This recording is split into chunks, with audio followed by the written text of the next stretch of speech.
ज्यांनी हा रायगड बांधला त्यांचं नाव होतं सेवेचे ठाई तत्पर हिरोजी इंदुलकर. आणि 14 वर्षामध्ये रायगड उभा केला. 14 वर्षामध्ये रायगडाची बांधकामं चालू होती. राजे स्वारीसाठी, राजे लढाईसाठी गेले होते आणि रायगड बांधण्यासाठी नाणी मोहरा कमी पडल्या पा. रायगड बांधण्यासाठी पैसा कमी पडला पा. रायगड बांधण्यासाठी नाणी मोहरा कमी पडल्या.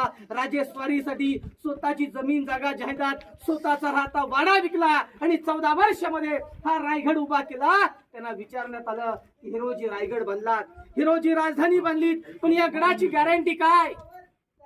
गॅरंटी पत्र आजी पाहायला मिळतं. शेवटला जगदीश्वराचं मंदिर आहे. मंदिराच्या भिंतीवरती लिहून ठेवलं, पण असं म्हटलं होतं की राजे या गडावरती ना नगारखान्यावरती नगारे वाजले. किल्ल्याचा मुख्य महादरवाजा बंद झाला तर रायगडावरून फक्त खाली जाऊ शकेल, खाली उतरू शकेल फक्त पाण्याची धार व खालून गडावरती येऊ शकेल. हवा इतका मजबूत, इतका बळकट बांधण्यात आले रायगड किल्ला. आज पण उद्ध्वस्त पाहतो, कारण की राजांच्या नंतर या गडावरती मोगल आले. या गडावरती 30 वर्ष मोगल गडावरती होते. मोगलांनंतर पेशवे आले. पेशव्यांच्या राज्यामध्ये गडाची पाहणी 10 मे 1818 मध्ये कर्नल प्रहतर मेजर हॉल या 2 ब्रिटिशांनी केली. रायगडाच्या दक्षिणेला डोंगर आहे, पोटल्याचा डोंगर. या डोंगरावरती तोफा चढवल्या आणि तेथून गडावरचा दारुगोळा साठा होता, कोठार होता, हे तोफेने उडवण्यात आलं. रायगड किल्ला इतिहासाच्या नोंदीप्रमाणे 11 दिवस हा रायगड आज जलत होता. 11 दिवसामध्ये पूर्णपणे उद्ध्वस्त झालं. मग रायगडावर आज आपण पाहणार काय, बघणार काय?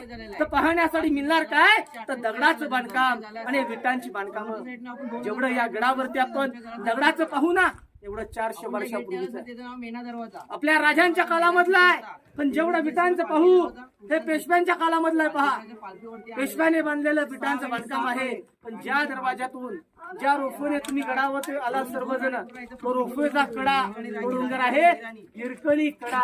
हिरकणी कडा म्हटलं की हिरकणी बुरुज झालं. पहा, त्याची माहिती मी पुढे देणारच आहे. पण ज्या दरवाजातून आतमध्ये आपण आलो याला इतिहासामध्ये मेना दरवाजा असं म्हटलं.